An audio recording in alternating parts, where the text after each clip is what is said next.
What is up, guys? I am Rahul. I'm here today with Rachel and Jesh, and we are here to talk about one thing and one thing only, and that is the fact that racism is tearing the world apart today.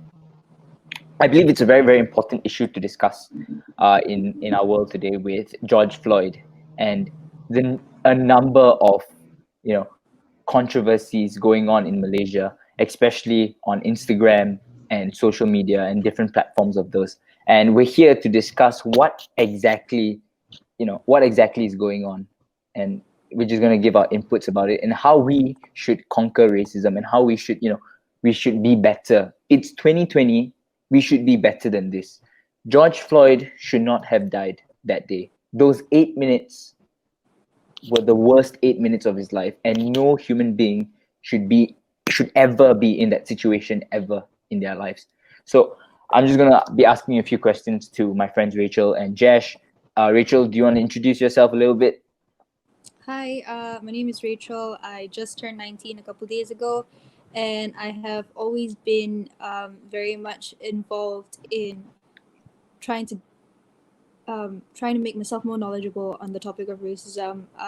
When it comes to activism, I have always been very vocal about topics like this. So I hope that this will reach the right people, even if they may not necessarily reflect the same views as I do.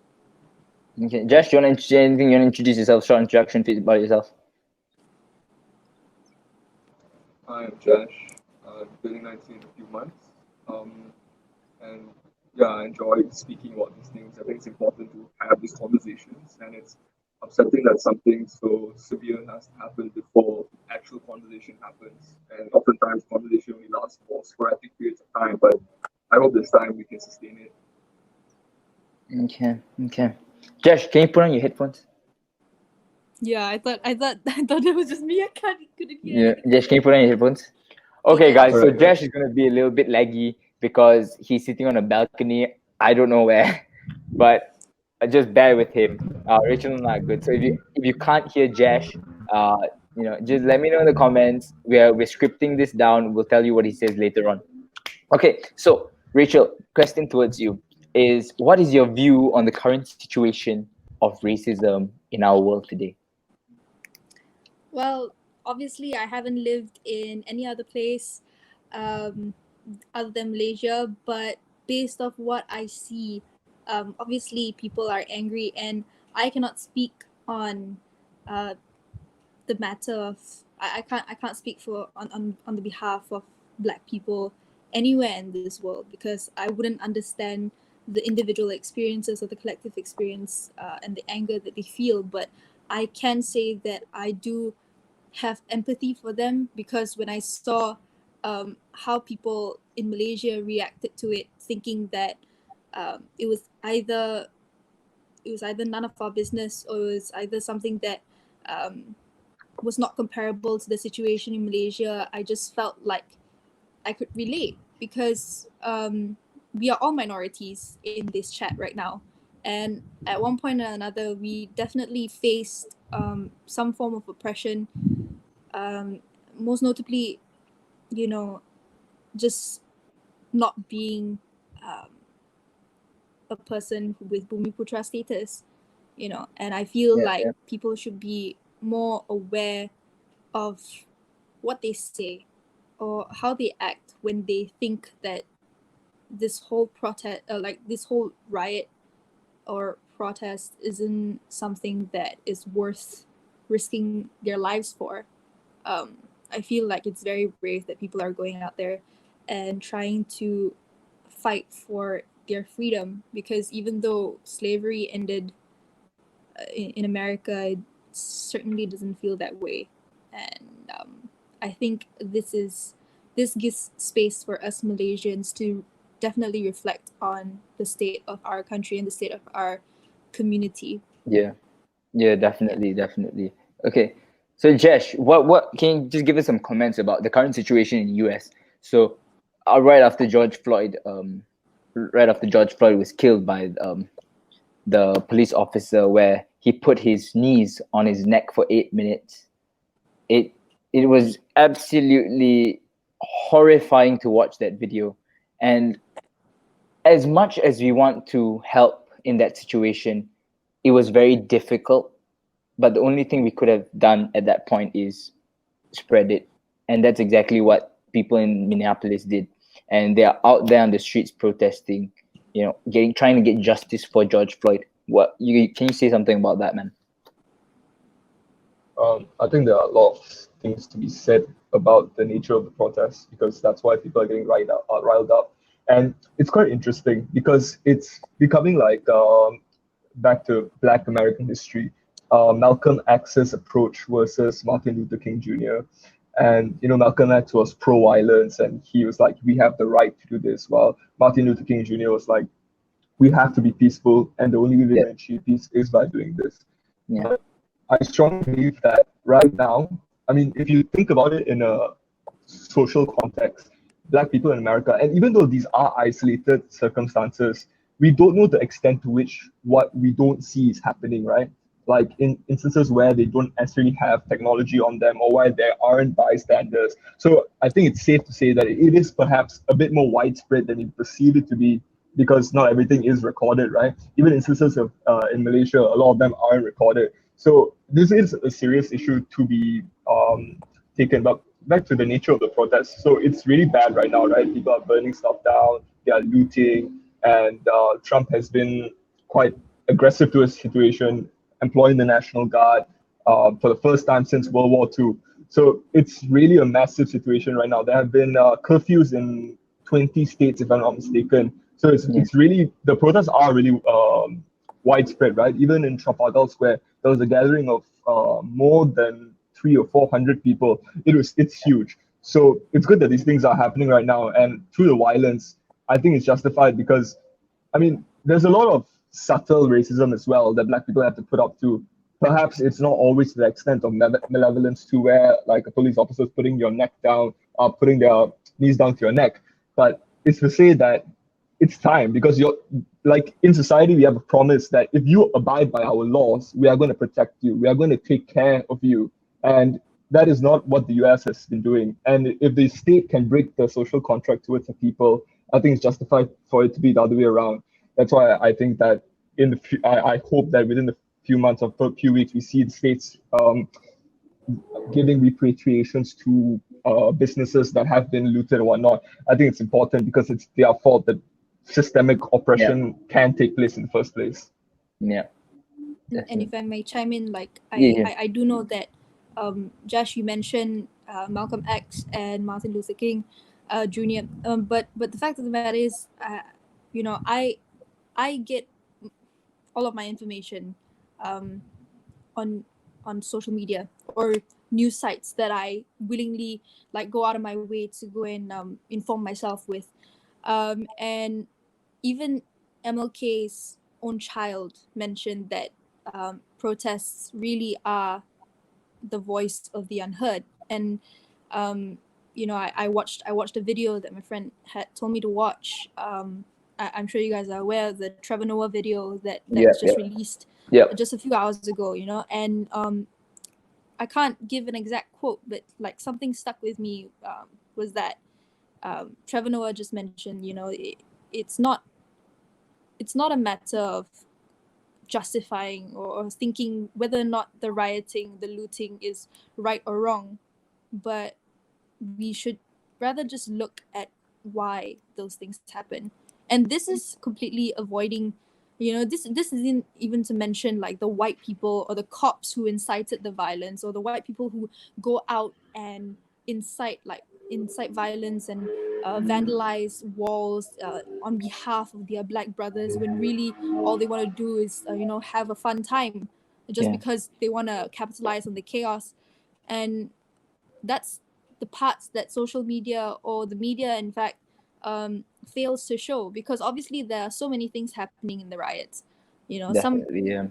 Some people just want to go out and have an excuse to contribute when really they are making light of the situation and negating the whole Black Lives Matter movement. But I definitely feel like these protests and rioting and looting have their own validity in in this current situation. So yeah. Yeah, definitely. I totally agree with you there. Okay, but like I just wanted to highlight this fact. So right now, that's all happened, and it all happened because a white police officer killed a black man, an innocent black man, an unarmed black man, a black man that was not resisting arrest whatsoever. He was tied down and he was killed in front of everybody. Can you just share what do you feel about that? How do you feel about that event that just happened? It's also worth noting that George Floyd actually knew the officer who killed him. They worked Oh, together. They were Yeah. colleagues. okay, Yeah, okay. I did they were not know that. colleagues. Okay. Yeah, and he was only charged with third-degree murder. Which is basically just murder with no intent. Like accidental murder. It's not accidental. Come on. Yeah, Yeah. yeah. And I hate the fact how the Minneapolis police tried to justify the fact that this man was dead. I until today Pre-existing health conditions. in I have no idea how someone could be so cruel to another human being to kill them by crushing their windpipe, by crushing their neck until they stop breathing.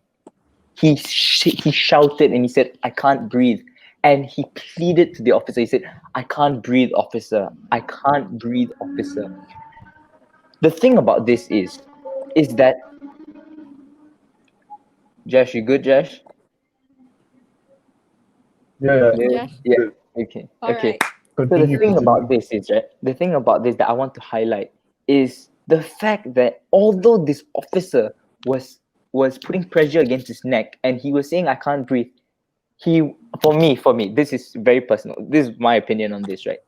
He was being very respectful towards the officer. He's like, "I can't breathe, officer. I can't breathe." He was still referring to the policeman as officer, and I do not know how that officer could have just let him die like that.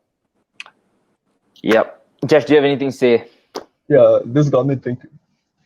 Yeah, this got me thinking as well. I mean, I think it took us all aback because of the how cruel and intentionally cruel it was. Right? It was evil. It was like you know you're actively killing someone, right? You know that when you stand on their windpipe for that long that they're going to die. Yeah. So if that is the worst thing, or one of the many worst things, I mean, of course there are worse atrocities throughout history that I mean in comparison, but like if if if we see something is objectively bad, and then we should ask ourselves like, what is the best way to behave, right? And it's a very difficult and complex question to answer, I think, because I think that the answer should be to undo all the things that allow that thing to happen, or be like change the way structures behave to do that. And to think of that, like just putting yourself in the position of a police officer, people are recording you. You know that this is going to blow up. Yeah. You've seen this happen Exactly with that. Eric Garner. You've seen this happen with so many people. So you know that, and that's why it's intentionally cruel. You know you're risking your job. You know you're risking your pension, but you still do it anyway. And that's crazy. That's intense, right? And I think that there should be a lot of contribution to like trying to de-radicalize, or there's perhaps a better word for it, like police unions and police groups and stations. Because right now, like their reward mechanisms are a bit messed up, right? Like it's based on how many convictions you have and like promotions and whatnot, like things within the structure that inhibit that this, right? So for example, policing in black neighborhoods is pretty widespread because of this, right? And that's why like prisons are 70% full of black men. That's Yeah. in the US, right? That's an insane statistic, given that they only make up less than 30% of the population. Yeah.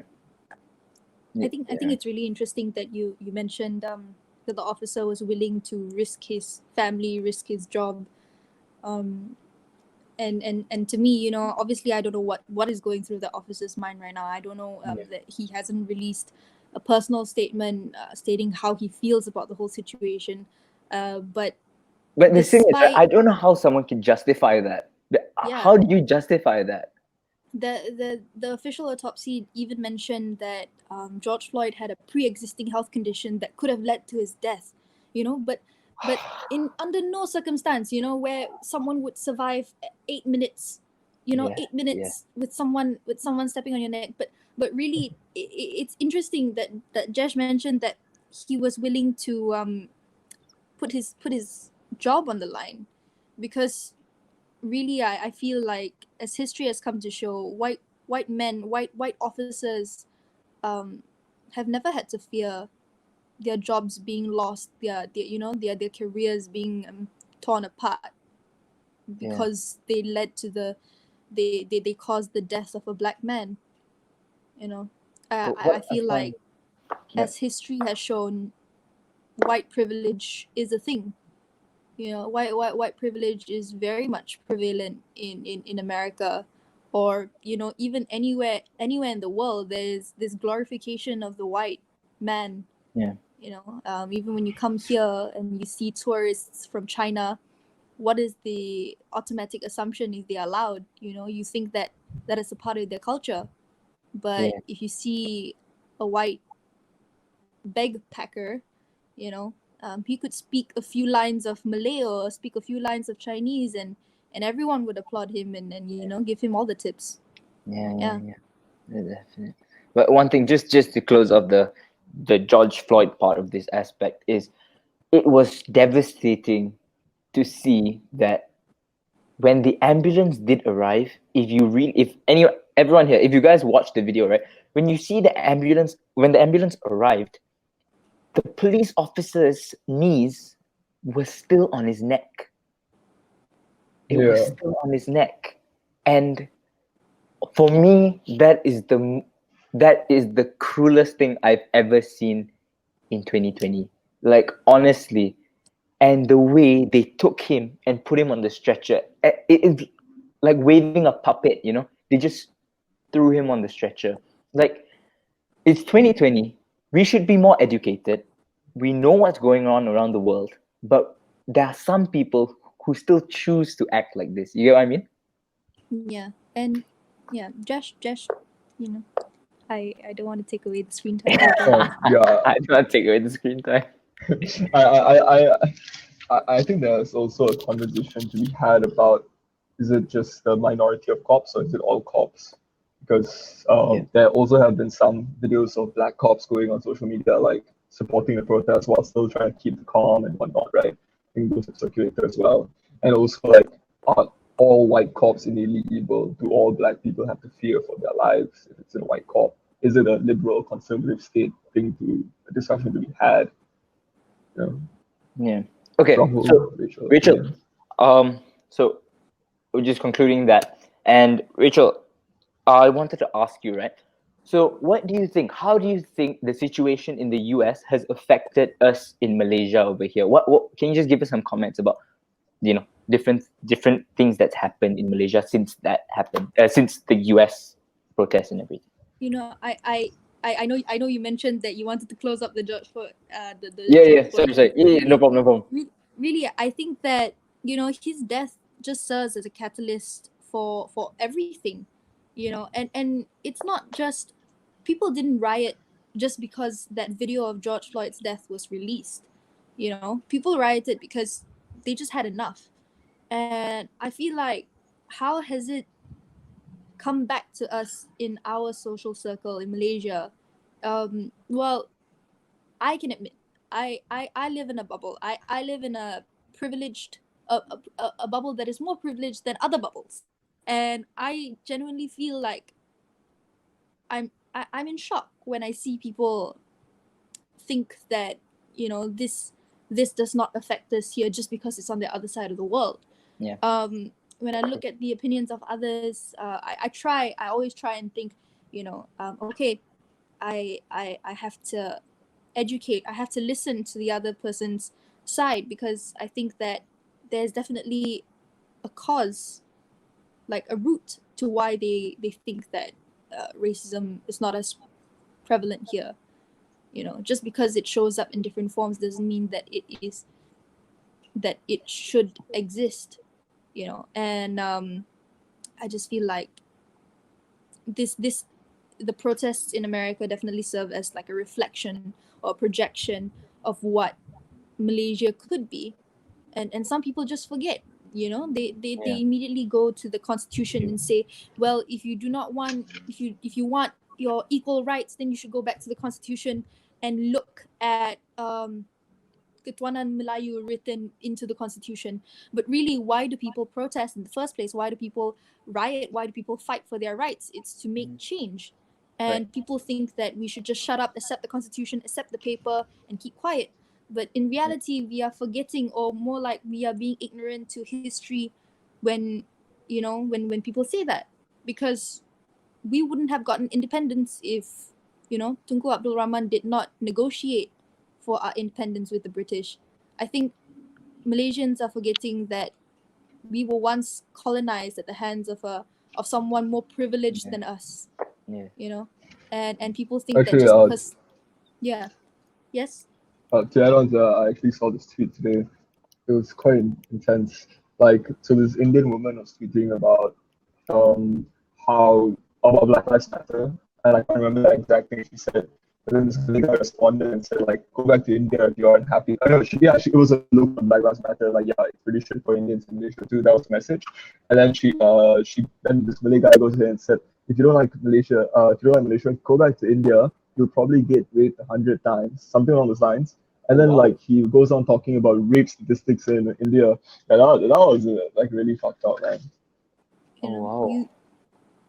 That's just asking people to be grateful for something that is bare minimum. Yeah, exactly. Yeah, it's really crazy. I feel like the audacity of some people to just say something like that. You're trying to say I'm not racist, but then they proceed to say something that is very much racist.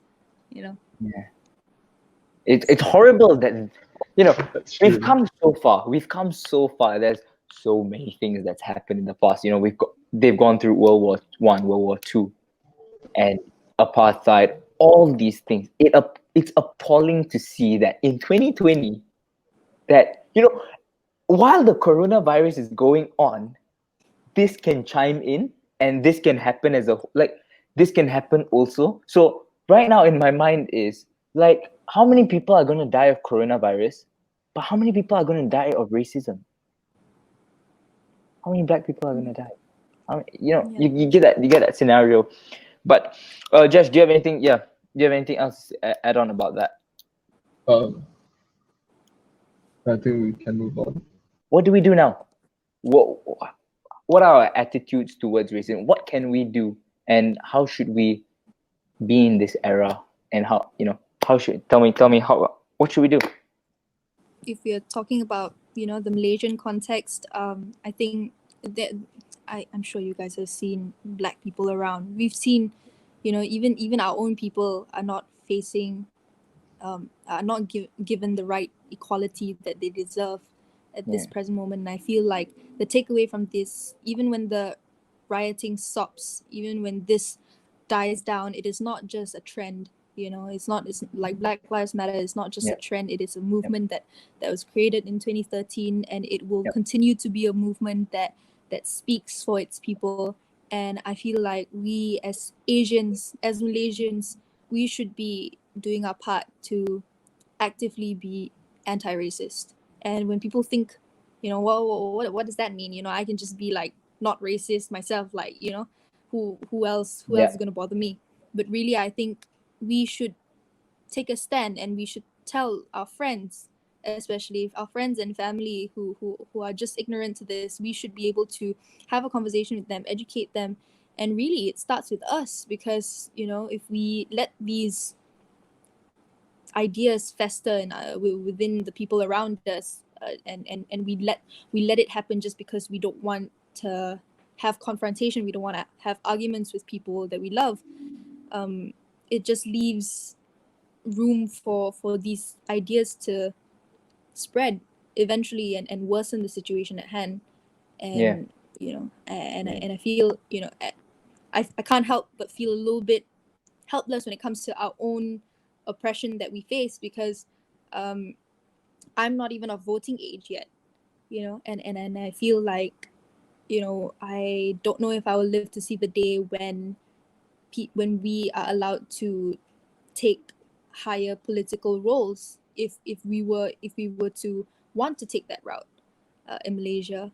But I feel like instead of resigning to the fact that it is how it is, it's not, because we Yeah. definitely need to be proactive in our stance. We can't just accept the constitution for what it is. Right. We can't just accept racism for what it is currently. And I feel like the more that people take this to heart, the more that people will realize that privilege is not something to be ashamed of. Rather, Yeah. it is something to be utilized. It's something to be weaponized for the right cause.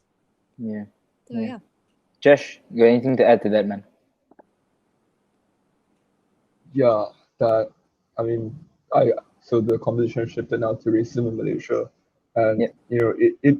it's actually really problematic that it's etched in our constitution, because I mean, so for example, there's a few articles that allow for Malay supremacy to occur, but I think the most prominent one is Article 153, that allows them special housing, special access to financial institutions, special access to scholarships, and yeah, for example, BSN, right? If you would put your money in your bank, I mean, in a fixed deposit, I think in 2015, the last I read up on it was, I think the return was around 18%. That's insane, and no one else had that opportunity. Because like normal commercial banks, the rates are much lower than that. Your returns on Yeah. savings are much lower, but it's very systemic, and because it's etched into our constitution, it becomes worse when there is a form of identity politics, and we don't even have a party that represents the minority struggle in any way.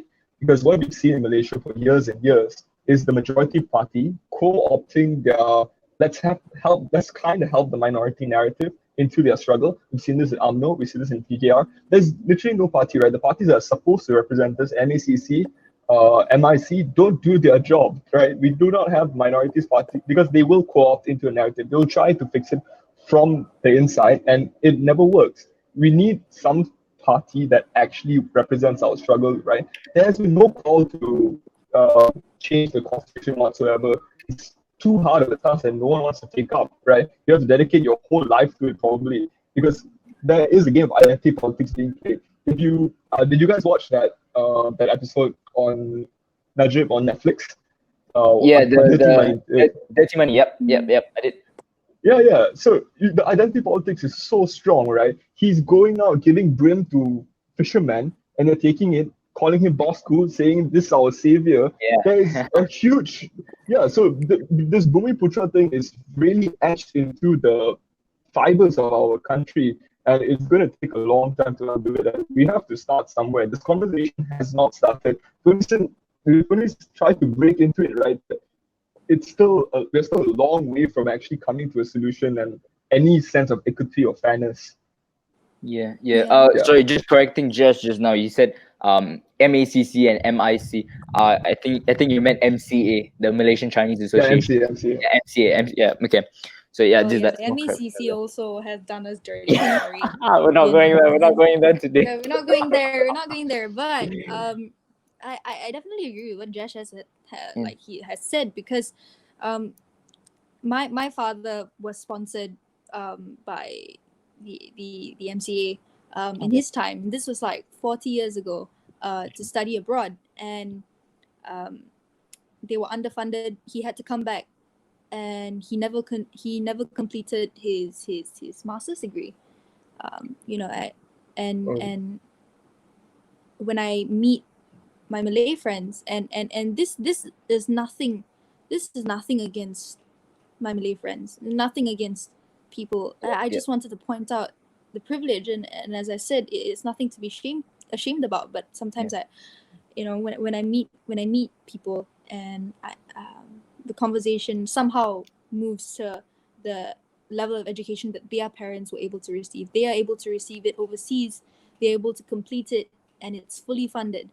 Yeah. And it is not to say that it is completely the fault of the association that has been built for us, the MCA or the MIC, because really we are given less funding than Bumi Putra people. like the people with Bumi Putra status, and that is definitely a result of systemic oppression. I think Malaysia is And you know, probably one of the problem. only countries in the world that gives Yeah, affirmative action to the majority. yeah, It's quite and intense. a lot of people think that, you know, oh, open up UITM. If we open up UITM, um, what are Bumi rights then? You know, people think that we are trying to strip others of their rights. People think that we are trying to strip Bumi Putras of their privileges, Yeah. when That's not the really case. it's not about Yeah, it's not about taking away what you have. It's giving us, more. You know, giving giving us those, give us an equal chance to go yeah, forward. You know. you know, and it's the fact is not really about, the argument is not really about, you know, oh, you can't have nice things, but the question is, why can't we? Yeah. Okay, Yeah, one more thing to add. So like taking away Bumiputra rights, it's or like giving us Bumiputra rights. What we are trying to achieve from that is not equality of outcome, right? We're not going to get equality of outcome. We just want equality of opportunity. When you're starting out from a lower playing field, it's really hard to climb up, right? And coming from Seremban, I know Rahul's trying to make fun of me for this, but like it's really, really different, the tuition centers and whatnot. Yeah. Like, and I grew up with some privilege as well, like I understand that, but just the people there, and just like how different socioeconomic statuses they are. We're talking about tuition classes with more than 80 people, where the teacher gives out like 40 of them for free, doesn't care about money, right? We're talking about things like this, classes full of Indians and Chinese people, and all of them are just striving for better education, right? And it's just really different in government schools as well, when there's just a few people really trying hard, and everyone's really laid back for the vast extent of things. And Mm. it's really hard when we don't have the same opportunities. For example, like for if you have money, like A levels, IB, but for people who don't have money, and like like it's as simple as that, right? It's really sad. If you don't have that option, like this is all your choices are really just two government options, right? It's either matriculation, which is or STPM. And even within those two structures, it's STPM is for 2.5 years. It's really long. You're in a school environment. The teachers are terrible. It's really hard to strive. Matriculation, they put you in like terrible dormitories, and it's really, really hard to get in. There are quotas for you to get in. And it's really hard, for people and you have to excel a lot as a minority in this country to be accepted into matriculation, right?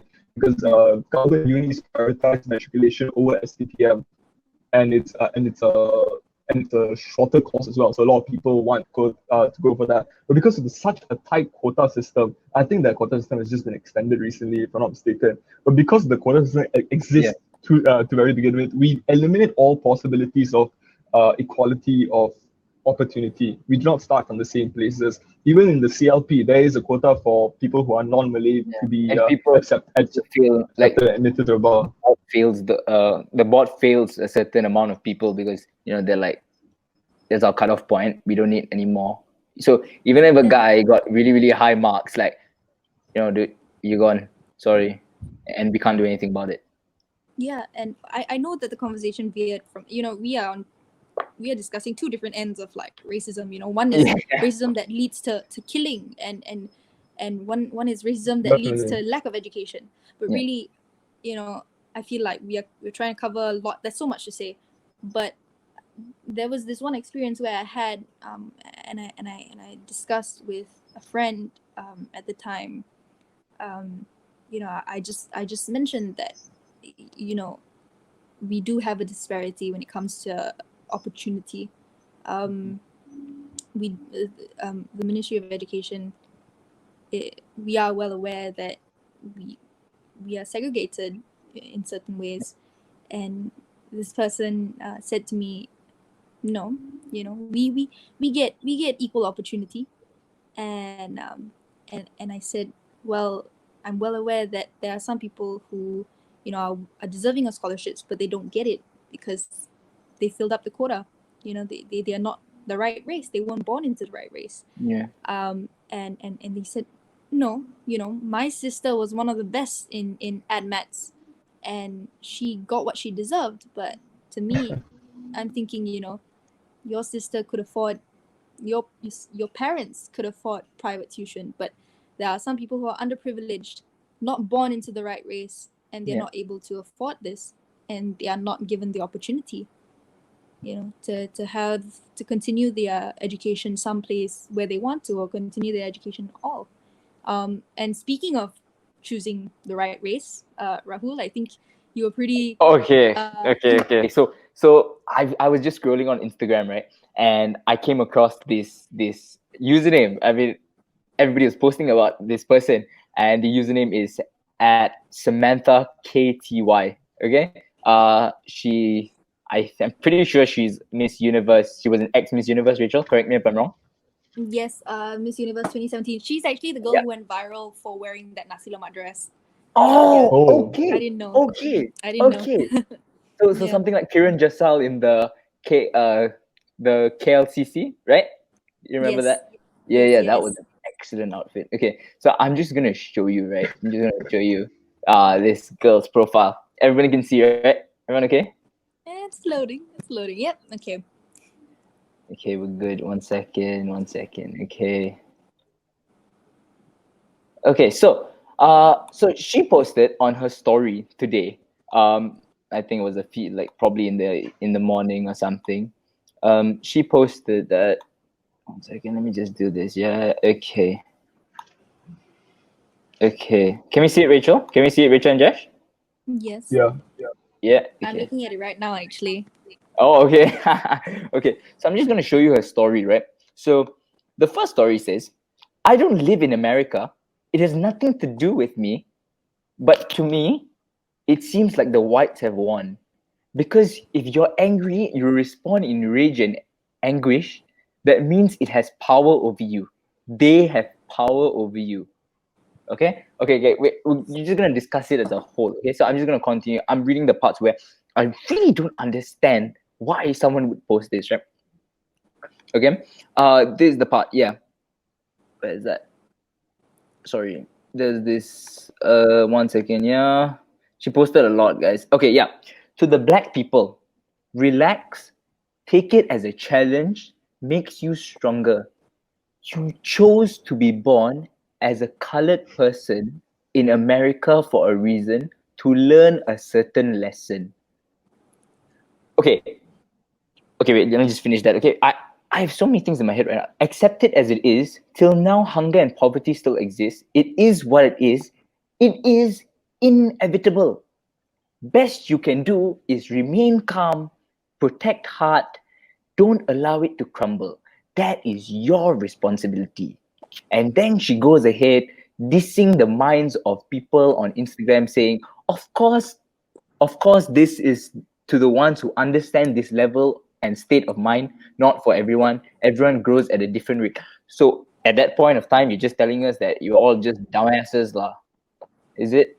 Okay, I'll get to that in a bit. So just tell me a little bit more about that, Rachel. Well, when I read that, I'm always of the approach. I always try and take the high road when it comes to Yep. talking to people with a different opinion. Yeah.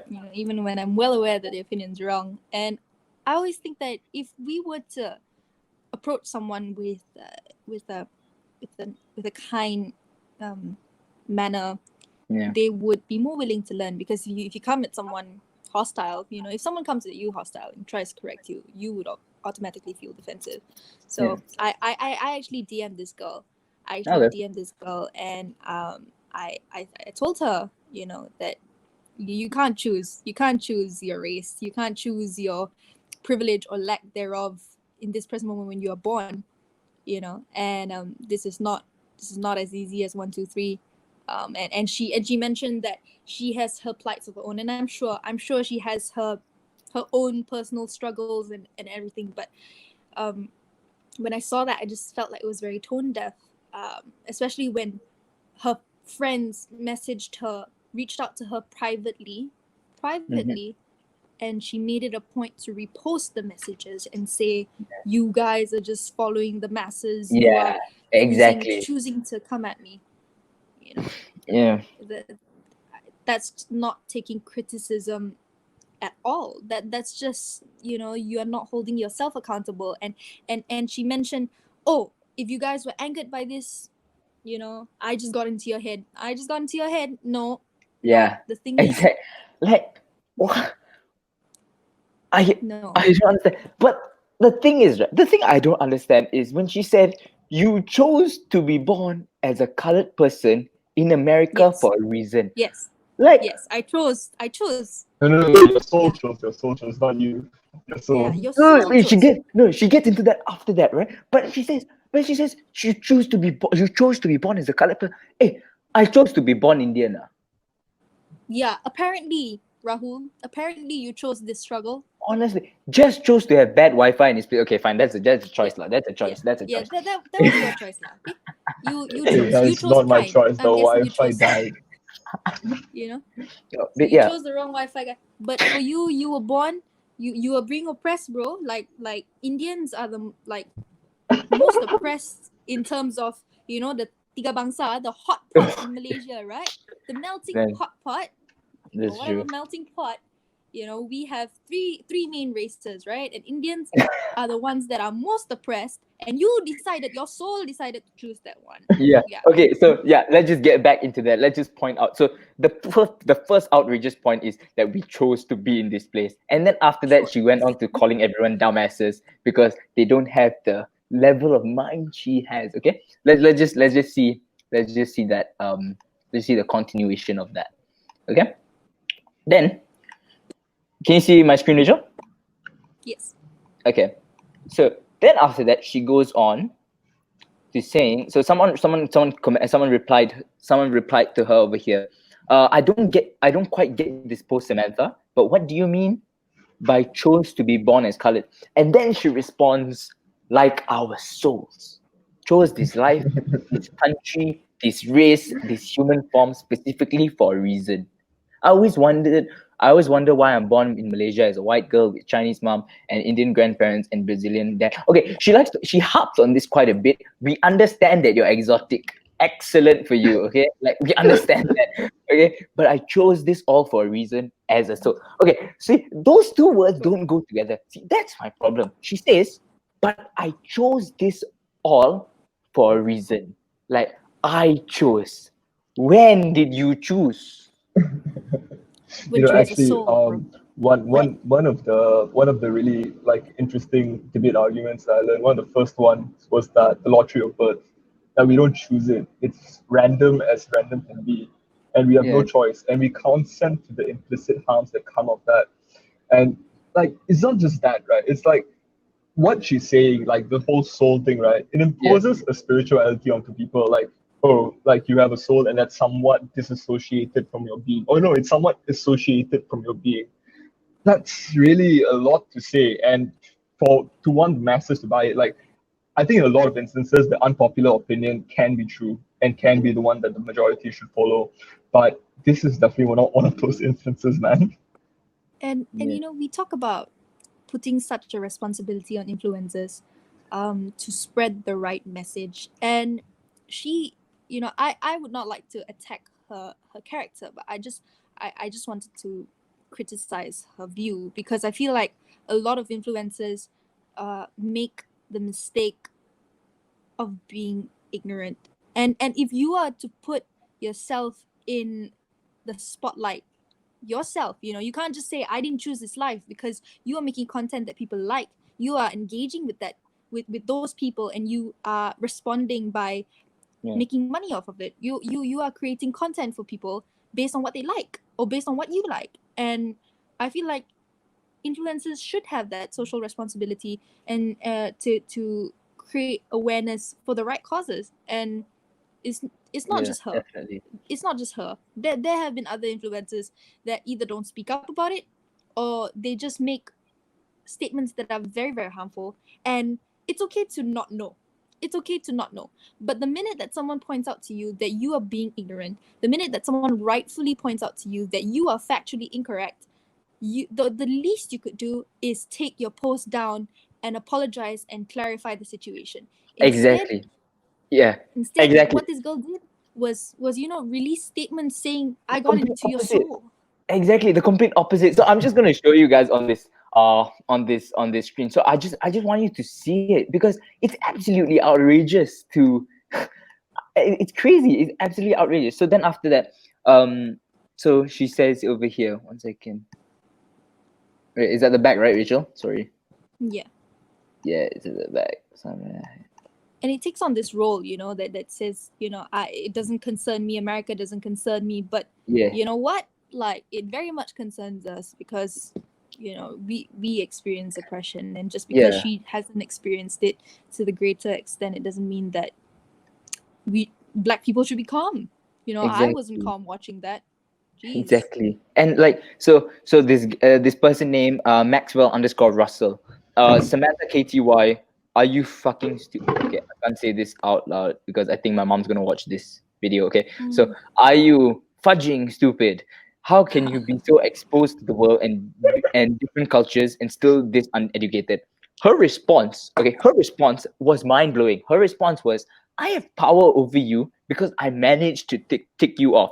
Here, I'm laughing at my screen. Get what I mean now? It's okay. Don't need to. Just let that sink in. You have a following of 162K, and you want to say that to your people. Like it really does reflect something. Uh, upon I you. think the only thing it reflects is the privilege of bubble she's in and the explicit narcissism that she's Yeah, displaying with this, man. exactly. And And then people like this little Asian thickie, she posted and she was mad. She was mad and she said, if you see it as anger and hate, then so be it. People are entitled to their emotions on racism, but I'm angry because racial inequality should make you angry. We should want better for everyone. And if you didn't want to directly talk about BLM or certain races, there are positive messages to spread on racial equality. Please read up on privilege, colorism, and systematic racism. Please read up on the tucked away stories and the voices of people affected by racism. At least then, if your stance hasn't changed, maybe it can be improved upon. And her response was, sure, we'll do, little Asian Tiki. So I feel like she's on this really like big narrative that she's right. Like although she's getting all these things, like I understand your opinion. I understand everyone has their own individual opinions, but when you have a platform like that, you want to spread positive messages. You don't want to say things like, "Oh, the whites have won. You choose your color." And when we ask you how do we choose our color, you say our souls chose our color, right? I can I see think Jess there's some smiling. I can see intelligent. Jess I smiling. think there's some intelligent questions on like that, man. Like, No, I mean, I think I just don't want to attack. A lot. The misconception is that just because you're pretty, definitely you are stupid.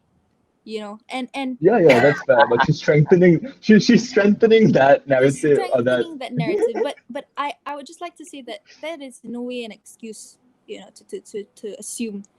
But it's just that I would just like to give more context on what this girl is about. I never Yeah. knew who she was, apart from today. And Answer the when nasi I was lemak on thing lah. Yes, other than Nasima, I saw that 3 years ago and I was like, damn, she looks good. She's gonna win for like Malaysians. But Yeah. now she's like losing. She's losing her Malaysians because right now I don't know what's going on. But like when I saw her friend Alicia Amin post about her, there was a comment that she made where she said that previously, and I'm not trying to strawman this argument, but she basically just said that this girl Samantha, she used to be into spirituality, and I'm guessing that's what she means when she means like her soul, and I wouldn't want to dish her own religious beliefs or anything, but it's just that she was also against vaccinations, and Oh, I just feel like I I don't know, if your friend expresses a view that is not the same as you, it's okay. But if your friend expresses a view that could potentially harm the life of someone else, then it becomes a problem. Then it becomes a problem for you to point out. And as I said, like these are one of the actions that you can take. This is one of the actions that you can take when it comes to holding people accountable for their opinions that could potentially have an effect on someone else.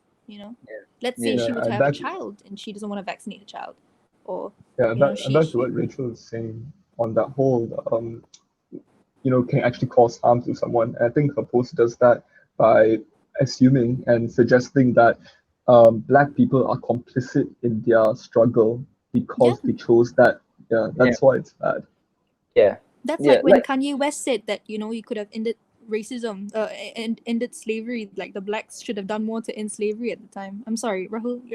No, I totally agree. I totally agree with what Josh said about how it's crazy to think that like, how do you choose? And if you want to go into your soul, then I think, like, I'm not attacking her. And you know what, if you're watching this at Samantha KTY, if you're watching this, I mean, I'm not attacking you, but I'm just generally, right, when people read things like this, you have a reach of 162K, the world is having a problem of racism, and then you tell us that it's our responsibility and that we just stay calm and just sit tight, just wait for the sky to fall, right? Rahul's not attacking you, but I am. Yeah, and then she also, just last thing over there, she said, the very same people who fight for injustice respond in such ways, such nasty comments. What a shame. I see the true colors now. Says everything about a person, how they respond to such situations. What a great lesson. There are two perspectives from this, right? Like, she could have gotten the right way out. She could have apologized when she understood different opinions. When people, so for me, right, if I say something controversial and people DM me or someone texts me and be like, you know what, dude, I don't think that's so right. I don't think you say like all Indian guys are gangsters. Okay, I don't think it's right for you to say that. I'll be like, oh, okay, actually it's not right for me to say that. Okay, let me just go and apologize to the guy, and let me just clear that up, because that's not what I'm portraying myself, right? You know what I mean? I think really it comes down to privilege, and this is just one of the many examples where people can show their ignorance and maintain it. So I feel like the takeaway message of that whole Samantha situation is basically people with the privilege to not experience it should at least see the problems that their words carry, because and even whether or not you're an influencer, you should definitely recognize, because I notice a lot of people in Malaysia right now, they are expressing their beliefs, and some of their beliefs are just so backdated. Like I said, there were comments about, there are so many other colleges, why do you want to open up UiTM? Just go to another college. But in reality, where are people going to go? Because Jesh mentioned as well, like, people with more money could probably afford doing the IB, could probably afford doing A-levels. But there are actually schools out there that are offering IB. I'm not sure about A-levels. I'm sure A-levels too, but IB, public colleges that are offering IB, but they're only limited to Bumi students. Okay. And when I was exploring my options, those schools were automatically just taken off the list because I don't qualify. Yeah. I see. Josh, you got anything to add, man? No. Yeah, you're good. Yeah. But yeah, I mean, just to conclude that whole thing is, it happened today, and she's already gotten a lot of comments about it. Yeah. And you see, and I'm pretty sure it's gonna continue tomorrow and the day after until something stops. But I'm just thinking, right, about the George Floyd situation and about this. How do you justify yourselves? And do you just keep defending yourselves no matter what everybody says? So for us, our perspective on George Floyd was murder, but they released a statement saying that, he died from pre-medical conditions and different things like that. They tried to justify themselves, right? And the worst part is, right, Minneapolis is a leftist state, they're pretty liberal over there. Mm. Yeah. Sorry. But comparing it to, sorry, yeah, no problem. But comparing it to this, right, is how do you justify yourself? Because right now, she's not saying anything else anymore. She's not giving out, she's not saying any more things. She's just defending herself. If you notice after this, just defending her her post and saying how she's right. But yeah, I feel it's very demeaning for her to put that, and especially when she put the point about, you know, you have to have a specific mind for these things to read my post. Yeah, and I think the important thing is, like bring back to what Trevor Noah said. Yeah. Trevor Noah said about, I've seen videos of Black people crying and pleading with their brothers and sisters to just not make the protests violent, to stop the looting. And meanwhile, there are other people justifying the rioting, justifying the violence. And I just like to highlight that regardless of what happens after today, regardless of what happens in America tomorrow, whether or not the protests and rioting stops, what shouldn't stop is our continued support for those who are oppressed. And what Samantha said, maybe in a month's time it will be forgotten. Yeah. Yes, it was ignorant, but I really hope that she will learn. And yes, it's doing more harm than good right now for her posts to be up, but maybe down the line these kind of things won't be in the history books, but what will be in the history books is the racism that the minorities face. And I think You know, it's even important. influencers like Harvin Skin is also posting it up and saying like, you know, what is going on? Like these different people, they're just trying to get a positive message across, because it's right to believe, you know, if you have a platform of that many people, you want to spread positivity as much as possible. I understand your jokes. I understand jokes. I understand, you know, funny humor that some people may be offended, but you know, the general gist of it is generally funny. And people, I don't understand how I don't know how someone can say this, basically. That's all. Just to add on to that, like, I think that like at this point, or like we rarely talk about racism, and perhaps any conversation at all could be positive because now we are aware of her political views, and perhaps they can be corrected in the long run. Perhaps other people think like her and are looking at the backlash now and saying and requesting their beliefs. Perhaps that's happening and something that could be beneficial from this. Yeah, definitely. Just the last thing I wanted to point out, and so in Pittsburgh, 17-year-old Antoine Rose II, police shot him. Stephen Clark, age 22, shot 7 times in his grandmother's backyard. I think you all know this one. Ahmad Aubrey, age 25, he got shot just because he was at his door and he got shot. And of course, George Floyd, and so many other African Americans, so many other Black people are dying, and we have the power to stop this, right? So, last thing to conclude this whole episode is, Ash, you know, what should we do now? Like in the current situation in Malaysia, in the US, what should people be doing? How should the world be?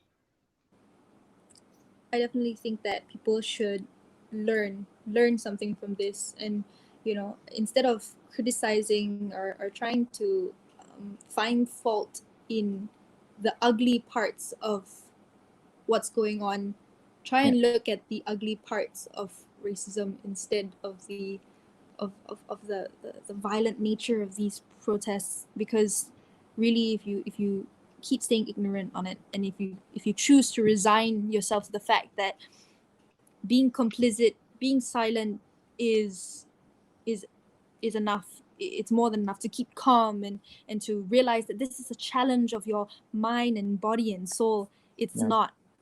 It's not, because I feel like if we as Malaysians were to look at America and think yeah, our racism maybe not that bad lah. No, you should really just think about that kind of mentality, Yeah. and just know that we don't know the struggles of others, but we do know our own struggles, and we do know that we would correct it if we could, and we can. So we should. And I feel like now the little things that you can do, donate to people who need funding to bail them out of jail if they were arrested for protesting. But if you can't, if you don't have those signed petitions, or if it comes to the Malaysian context, just be sure to call out your friends. Be sure to call out your friends. Have that uncomfortable conversation. If they were to have such opposing views, and make sure that they don't take it personally, but just know that the minute that someone has a different political view from you, it is okay. It is okay. But the minute that their political view includes the idea that it is okay to harm someone just because of their race, by all means, try and cancel that political view from your friend's mind, from someone else's mind. Try and educate someone. Yeah. But if they do not want to learn, then you lead by example. Even if they do want to learn, lead by example as always. Lead the I pack. feel like, yeah, I feel like you just need to elevate yourself as an individual first before you can elevate society. And really, when it comes to what you could do, please be more politically aware, because if you think that you don't want to be this armchair politician, then don't. But you need to be politically aware, because being unaware is a privilege. Honestly, ignorance really is not bliss. It's just a privilege. Yeah. Josh, well, Yes. what do you think? Yeah, so I said this just now, but maybe I wasn't so eloquent as I'm trying to be now. But if we look at healing on someone's head as one of the most evil things someone can do, so Rahul feels as well, then perhaps that our action should be to undo the structures that allow that to happen. And it's not just that, right? On what you said about Rachel said about complacency as well, on not being aware, you have the least excuse to be aware right now, right? This course is actually happening, and this is the first time I'm actually seeing discussions happening in such a wide scale, right? It's been a while because a lot of messed up things happen around the world, wars, famine. There's so many messed up things, but Corona. yeah, coronavirus. But this is actually widespread discourse, and it's good. And you have to be aware. It's time to come out of your shell. It's time to be actively aware of what's happening around you and what structures they are that allow those things to happen. Are you partaking in those structures? Are you strengthening them? Is the political party you strive for something that you should, given that there is a moral question in that, right? And yeah, I think that there's literally no reason to be complacent anymore. Don't be lazy. And I think like this is advice for people that perhaps are in those privileged Advice. shut the fuck up. Okay, perhaps we're in privileged bubbles, but make friends with people outside your race. And this is something that was relatively difficult for me to do. And I was in like all Bumi Putra school, right? Because it's very sectist, but get to know them, have conversations with them, because all those things that you've been indoctrinated in your house, like perhaps Chinese people don't wash their ass, or like Indian people are smelly, Malay people are lazy. So these are actual like things that Okay. happen in Fair enough. households, right? Fair So enough. like Fair enough. make friends with them, talk to them, and perhaps all those negative stereotypes that you have subconsciously taken in will perhaps be corrected, and you will really understand what humanity means. Yeah. Yeah, Yeah, definitely. it's hard, but try and eliminate Yeah, those thoughts. yeah. I think the first thing to do to eliminate racism is, for me, is to be kind. If we are all kind to one another, if we treat each other with respect and equality, then the world wouldn't be as messed up as it is today. We should do better. We can do better.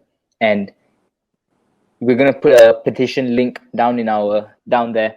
So remember, all you have to do is just go and sign the petition, and you've done something. You've made that change. Mahatma Gandhi once said, "Be the change you wish to see in the world," and I've always lived by that quote. Okay, you know what? We just wrapped it up without him. Okay. Yeah. So always, always, always remember to be kind.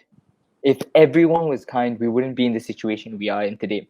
I'm sorry, Josh couldn't say bye because his phone died before The he was 1% able to say. and it just But yeah, so Jashridge social Instagram is Jashridge. It's very simple. I'll put it down below. Rachel. Yeah, mine is Rachel_Desiree. And Yep. please know that if you have anything that you want to learn about, anything that you want to know, to educate yourself, please by all means just DM any one of us. Yeah. Or like just ask anyone, really. Don't be afraid to learn. Yeah. Mine is the Adrian Raul. Anytime. If you have any problems, if you have any arguments that maybe I've said something, or maybe one of us has said something that affected you, or it may have been wrong in your view, feel free to tell us. We will definitely accept it with open arms, and we'll definitely have a conversation over there. So to wrap it up, it's 1 hour plus already, Rachel. We're supposed to only do this for 15 minutes. So we just 20 go minutes. cut up. Yeah. Okay. So thank you, everyone. We'll see you soon. Take care. Stay safe, and stay at home for until June 9th if you're in Malaysia. Or longer if we Or need longer. to. Remember, wash your hands, practice social Put on your mask. and put on Put your on your mask. mask. And Okay. end racism. and racism. See you We'll see you soon. Take care. Bye. Bye bye.